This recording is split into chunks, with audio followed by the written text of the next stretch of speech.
14번째 시편입니다. 시편 14편 1절부터 7절까지의 말씀을 가지고 포기하지 않는 기도는 성도에게 기쁨을 가져다 준다.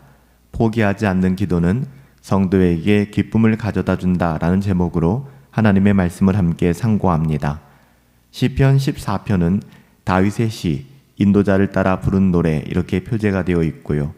시편 14편은 영적인 무지와 불신으로 가득한 세상을 살아가는 하나님의 자녀들의 답답한 마음을 보여주고 있어요. 불신앙은 영적인 무지입니다. 하나님을 알지 못하기 때문에 불신앙 가운데 빠지게 되는 것이죠. 그래서 시편 기자는 다윗은 1절에 이렇게 이야기합니다. 어리석은 자는 그 마음에 이르기를 하나님이 없다 하는도다. 그는 부패하고 그 행실이 가증하니 선을 행하는 자가 없도다. 하나님이 없다는 무신론적인 사상은 타락을 가져오게 되는 거예요. 도덕적인 타락을 가져오게 되는 것이죠. 하나님을 의식하지 않고 살기 때문이에요. 부패하고 그 소행이 가증하고 선을 행하지 않음은 하나님을 알지 못하기 때문에 하나님께 대한 영적인 무지와 불신 때문에 생기는 것입니다. 하나님은 지각이 있는 자를 찾으시지만 한 사람도 보지 못하였다라고 다윗은 통탄하고 있습니다. 그만큼 이 세상의 악함을 이야기하는 것이죠.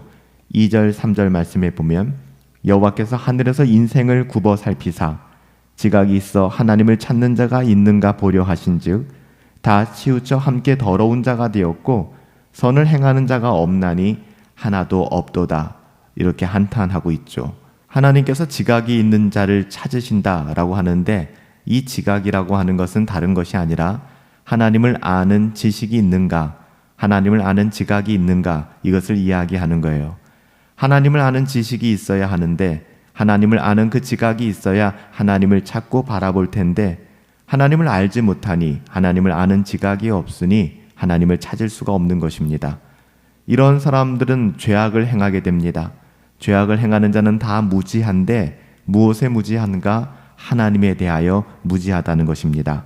4절 말씀에 보면 죄악을 행하는 자는 다 무지하나 그들이 떡 먹듯이 내 백성을 먹으면서 하나님을 부르지 아니하는도다. 하나님을 부르지도 아니하고 하나님을 알지도 못하니 무지한 인생이 어떻게 하나님께서 기뻐하시는 삶을 살아갈 수 있겠습니까? 결국에는 그의 열매는 죄악을 행함밖에는 없다는 것입니다. 죄를 행한다고 하는 것은 하나님을 알지 못하는 자의 본능적인 행위입니다. 놀라운 것은 이런 사람들에게도 두려움이라는 게 있다는 거예요. 두려움 없이 살아갈 것 같은데 5절 말씀에 보면 그러나 거기서 그들은 두려워하고 두려워하였으니 하나님이 의인의 세대에 계심이로다 라고 말씀하고 있습니다. 여기서 두려움은 설명할 수 없는 두려움인데요. 시브리어로 보시면 두려움을 두려워한다 이렇게 기록되어 있어요.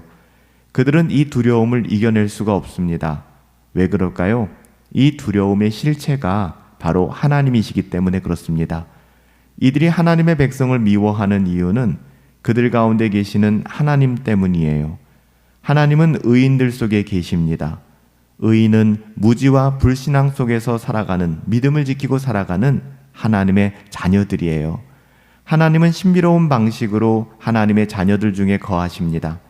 무지한 자들은 계속 하나님의 백성의 계획을 좌절시키려고 하지만 하나님께서는 자기 백성의 피난처가 되시기에 그들의 노력을 헛된 것으로 만들고 말죠. 하나님은 승리하세요. 하나님을 이길 수 있는 사람은 아무도 없습니다.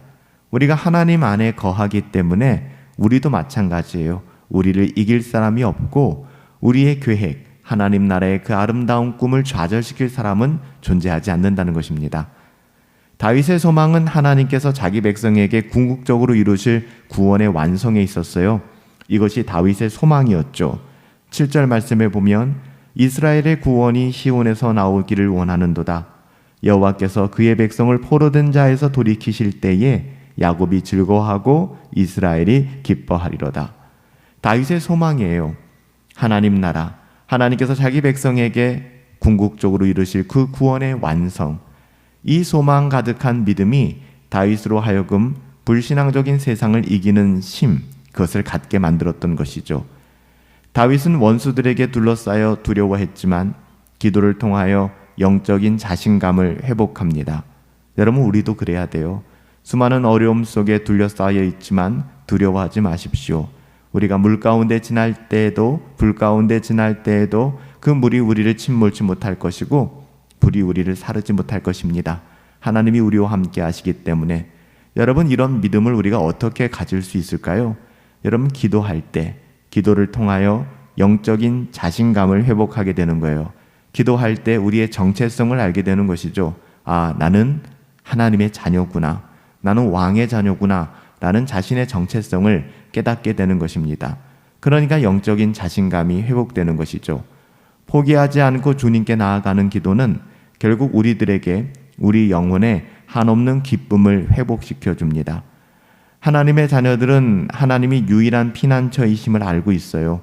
그래서 환난과 절망 중에서도 하나님께 숨고 피하는 삶을 살아가죠. 그렇기 때문에 절망하지 않는 거예요. 분명히 절망할 만한 이유가 있어요. 어려움이 녹록지 않아요.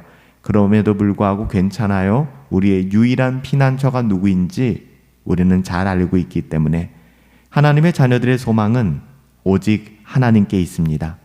믿음만이 불신과 무지로 가득한 세상을 살아가는 성도의 능력이 되는 거예요. 사랑하는 성도 여러분, 포기하지 않는 기도는 우리들에게 기쁨을 가져다 줄 것입니다. 울며 씨를 뿌리러 나가는 자는 정녕 기쁨으로 그 단을 거두며 돌아오게 될 거예요. 기도하십시다. 기도가 우리의 힘이 됩니다. 기도할 때 하나님의 능력을 덧입게 될 것이고 기도할 때 믿음으로 우리의 삶을 살아가게 될 것입니다. 살아계신 아버지 하나님, 저희에게 믿음을 더하여 주시옵소서. 번민과 근심, 환난과 절망 속에서 여전히 하나님의 선하심을 신뢰할 수 있는 믿음, 하나님께서 이 모든 불가능한 상황 속에서도 우리의 영혼을 안전하게 하시며 우리를 구원하실 것을 믿고 나아가는 것, 아버지 하나님, 그 믿음을 더하여 주시옵소서. 이 믿음으로 저희를 둘러싼 모든 불신앙과 불경건한 상황을 견디고 이겨내게 하여 주시옵소서. 포기하지 않는 기도는 결국 우리에게 영원한 기쁨을 가져다 줄 것을 믿습니다. 기도하게 하여 주시옵소서. 예수님의 이름으로 기도하옵나이다. 아멘.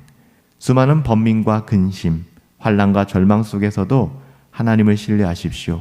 하나님이 보이지 않는 그 자리에서도 포기하지 않고 기도할 때 우리는 믿음을 갖게 될 것이고 믿음으로 하나님의 기쁨을 취하게 될 것입니다.